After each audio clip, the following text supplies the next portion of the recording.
வணக்கம் நண்பர்கள்.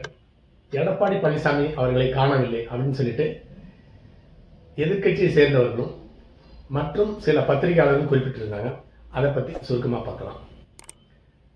திராவிட முன்னேற்ற கழகத்தினுடைய ஆட்சி, அதாவது முதலமைச்சர் மு.க.ஸ்டாலினுடைய ஆட்சி விமர்சிக்க எடப்பாடி பழனிசாமி அவர்கள் எங்கே போனார் அப்படின்னு சொல்லிட்டு ஏராளமான பேர் கேள்வி கேட்குறாங்க.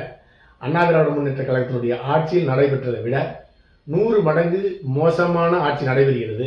பெண்கள், குழந்தைகள் இவர்களுக்கு எதிரான பாதுகாப்பு, அடுத்ததாக ஊழல், சட்டம் ஒழுங்கு, இது எல்லாமே மோசமான நிலையில் போயிட்டு இருக்கிறப்ப எதிர்கட்சி தலைவராக செயல்பட வேண்டிய எடப்பாடி பழனிசாமி அவர்கள் எங்கே போனார்னே தெரியல, காணவில்லை அப்படின்னு சொல்லிட்டு ஊடகத்தை சேர்ந்தவர்களும் ஒரு சில மக்களும் செய்திருக்கிறாங்க. அதற்கு என்ன காரணம் அப்படின்னு பார்க்கலாம். எதிர்த்து கேள்வி கேட்பதற்கு அல்லது தங்களுடைய எதிர்ப்பை தெரிவிக்கிறது 2 விதமான வழியை கையெடுக்கலாம். ஒன்று, போராட்டம், மாநாடு இதையெல்லாம் நடத்தி தங்களுடைய எதிர்ப்பை எதிர்கட்சிகள் ஆளுங்கட்சிக்கு தெரிவிக்கலாம். இன்னொன்று, எதிர்கட்சி தலைவராக எதிர்கட்சியாக தங்களுடைய எதிர்ப்பை தெரிவிக்கிறது பதிலாக மக்களையே ஆளுங்கட்சிக்கு எதிராக பேச வைப்பது 2வது ரகம். அந்த 2வது வகையை தான் எடப்பாடி பழனிசாமி அவர்கள் கையில் எடுத்திருக்கின்றார். எதிர்கட்சி தலைவராக தான் பேசாமல் மக்களையே எதிர்கட்சி தலைவராக எதிர்கட்சியாக மாற்றி பேச வைத்தால் மிக சிறப்பாக இருக்கும் அப்படின்னு சொல்லிட்டு தான் எல்லா தொந்தரவுகளுக்கும் குற்றங்களுக்கும் தானே எதிர்ப்பு தெரிவிக்காமல் அதை மக்களிடையே திசை திருப்பி மக்களை ஆளுங்கட்சிக்கு எதிராக திராவிட முன்னேற்ற கழகத்தினுடைய ஆட்சிக்கு எதிராக பேச வைத்திருக்கிறார். அது அவருடைய திறமைக்கு, ராஜதந்திரத்திற்கு கிடைத்த வெற்றி என்றுதான் எடுத்துக்கொள்ள வேண்டும். அதே போலவே ஆளுங்கட்சியினுடைய திராவிட முன்னேற்ற கழகத்தினுடைய ஊழலை, குற்றங்களை சமூக ஊடகங்களோ அதே போல சேட்டலைட் ஊடகங்களோ பேசுவதில்லை. அதற்கு பதிலாக மக்களே அந்த சமூக ஊடகங்களையும் சேட்டலைட் ஊடகங்களையும் மோசமாக விமர்சித்துக் கொண்டிருக்கிறார்கள். காரணம், பணத்தை ஆறாளமான அளவுக்கு தேவைக்கு அதிகமாக ஆளுங்கட்சியிடம் வாங்கி கொண்டு ஆளுங்கட்சிக்கு ஜால்ரா அடிக்கிறதுலேயே சேட்டலைட் ஊடகம், டிஜிட்டல் ஊடகங்கள் இருக்கிறதுன்னு சொல்லிட்டு எதிர்கட்சி தலைவர் பேசுவதற்கு பதிலாக, ஊடகங்களுக்கு பதிலாக மக்களே பேச ஆரம்பிச்சிட்டாங்க. மக்களே எதிர்கட்சி தலைவராக எதிர்கட்சியாக செயல்பட ஆரம்பித்து விட்டார்கள். உதாரணத்துக்கு கடந்த ஒரு முறை ஜெயலலிதாவுடைய ஆட்சி காலத்தில் பாட்டாளி மக்கள் கட்சியினுடைய தலைவர் ராமதாஸ் அவர்கள் மிக சிறப்பாக சொல்லியிருந்தாங்க. இப்போதானே ஓட்டு போட்டிருக்கீங்க, இப்போதான் ஜெயலலிதாவுடைய சுயரூபம் உங்களுக்கு தெரிய ஆரம்பிச்சிருக்கிறது. இது ஆரம்ப கட்டம் தான், போக போக இன்னும் ஏராளமான சம்பவங்கள்லாம் உங்களுக்கு காத்திருக்கு. அப்புறம் அதையெல்லாம் நீங்கள் அனுபவிச்சு தான் இன்னும் 5 ஆண்டுகளுக்கு ஆகுன்னு சொல்லிட்டு ஜெயலலிதாவுடைய ஆட்சியை ராமதாஸ் அவர்கள் எதிர்கட்சி தலைவராக விமர்சித்தார். அப்படி தான் இருக்கிறது ஸ்டாலின் தலைமையிலான திராவிட முன்னேற்ற கழகத்தினுடைய ஆட்சியை எடப்பாடி பழனிசாமி விமர்சிக்காமல் எதிர்கட்சியாக மக்களை ஆளுங்கட்சிக்கு எதிராக விமர்சிக்க வைத்திருக்கிறார் தான் எடுத்துக்கொள்ள வேண்டும். அதே போலவே மக்கள் சொன்னால் சரியா இருக்குன்னு சொல்லிட்டு ஒரு பாட்டியே மு.க.ஸ்டாலின் அவர்களுடைய புகைப்படத்தை போஸ்டரை பார்த்து மண்ணை அள்ளி வீசி சாப்பிடுறாங்க.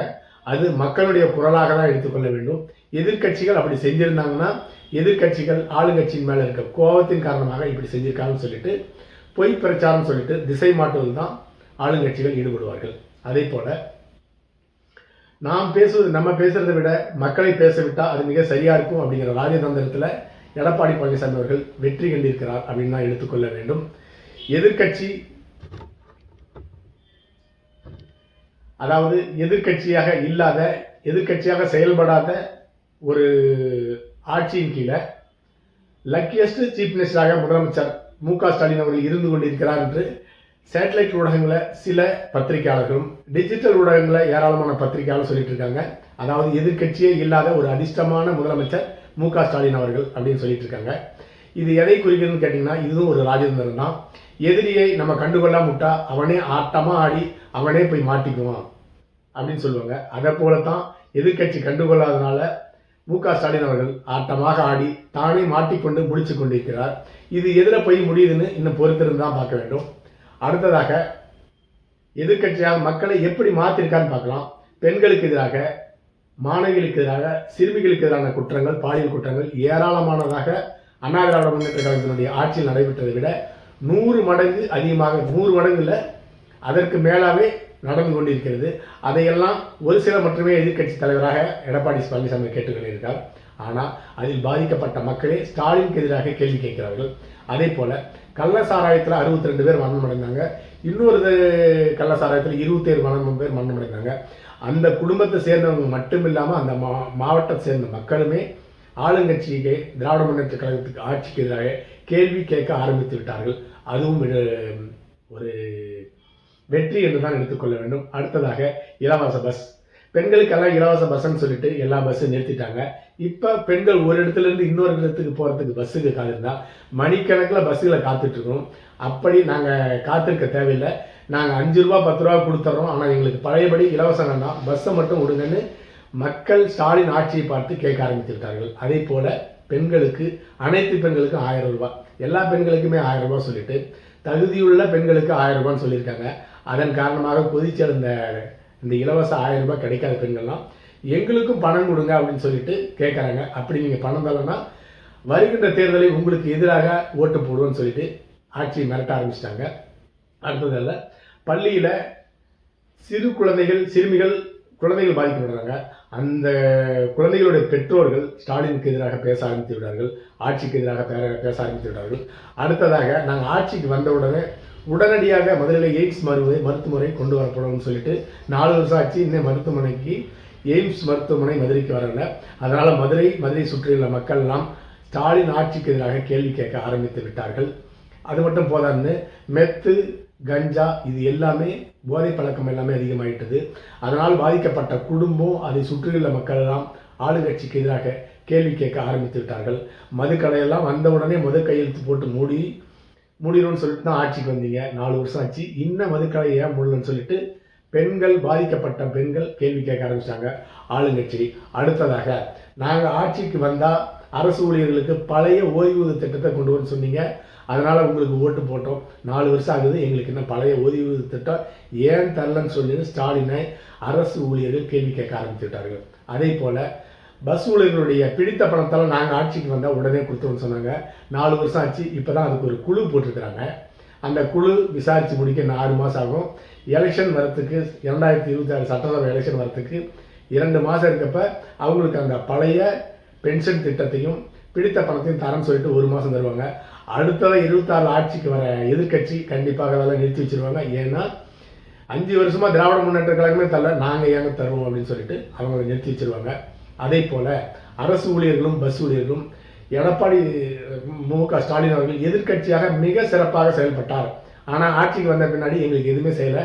அவர் மிகச்சிறந்த எதிர்கட்சி தலைவர். அதனால் 2026 தேர்தலை பரிசாக மு.க. ஸ்டாலின் அவர்களுக்கு எதிர்கட்சி தலைவர் பரிசாக வழங்கப்படும் அப்படின்னு சொல்லியிருக்கிறாங்க. இதை எல்லாமே எதிர்கட்சி தலைவராக எடப்பாடி பழனிசாமி செய்யாமல் மக்களை செய்ய வைத்திருக்கிறார். அது அவருடைய வெற்றி, ராஜேந்திரம் எடுத்துக்கொள்ள வேண்டும். அதே போல வயதான பாட்டிகள் எல்லாம் மு.க. ஸ்டாலின் அவர்களுடைய போஸ்டரை பார்த்து மண்ணை வீசி சாபம் விட்டு, என்னப்பா ஆட்சி நடத்துகிற, இவ்வளோ மோசமான ஆட்சின்னு சொல்லிட்டு பாட்டிகள் எல்லாமே கேள்வி கேட்க ஆரம்பிச்சிட்டாங்க திராவிட முன்னேற்ற கழகத்தினுடைய ஆட்சி. அதுபோல் ஒவ்வொரு மாவட்டத்திலையும் ஒரு 50 கருணாநிதியுடைய சிலையெல்லாம் திறந்துச்சு ஆர்ப்பாட்டம் பண்ணுறாங்க, ஆர்ப்பரிக்கிறாங்க திராவிட முன்னேற்ற கழகம். இப்படிப்பட்ட சிலை ஏன் திறந்து மக்களுடைய வரி பணத்தை வீணாக்குன்னு சொல்லிட்டு மக்கள் எல்லாம் கேள்வி கேட்க ஆரம்பிச்சிட்டாங்க. சென்னை ஐஐடி மாணவிக்கு நடந்த பாலியல் குற்றங்களுக்கு, அதை செய்த குற்றவாளிகளுக்கும் அவரை ஆதரித்த குற்றவாளிகளுக்கும் என்ன நடவடிக்கை எடுத்தீங்கன்னு சொல்லிட்டு கல்லூரி மாணவிகளும் பள்ளி மாணவிகளும் ஸ்டாலின் ஆட்சியை பார்த்து கேள்வி கேட்க ஆரம்பித்து விட்டார்கள். அதே போல இந்த எஃப்ஐஆர் லீக் ஆனதுல சம்பந்தப்பட்டவர்கள் மீது என்ன நடவடிக்கை எடுத்தீங்க அப்படின்னு சொல்லிட்டு மக்கள் எல்லாம், பத்திரிகையாளர்லாம் கேள்வி கேட்டிருக்காங்க. ஏன்னா எஃப்ஐஆர் லீக் பண்ணது பத்திரிகையாளர் சொல்லிட்டு அவங்க செல்போன்லாம் வாங்கி வச்சுட்டாங்க. இப்போ பத்திரிகையாளர்களும் ஆளும் ஆட்சியை பார்த்து கேள்வி கேட்க ஆரம்பித்துவிட்டார்கள். ஒட்டுமொத்தமாக எடப்பாடி பழனிசாமி அவர்கள் எதிர்க்கட்சியாக கேள்வி கேட்பதற்கு பதிலாக மக்களையே எதிர்க்கட்சியாக மாற்றி மு.க. ஸ்டாலினுடைய ஆட்சியை, திராவிட முன்னேற்ற கழகத்தினுடைய ஆட்சியை கேள்வி கேட்க வைத்திருக்கிறார்கள். அது அவர்களுடைய எடப்பாடி பழனிசாமியுடைய ராஜதந்திரத்திற்கு கிடைத்த வெற்றி என்றுதான் எடுத்துக்கொள்ள வேண்டும். அடுத்த பதிவில் சந்திக்கலாம். நன்றி.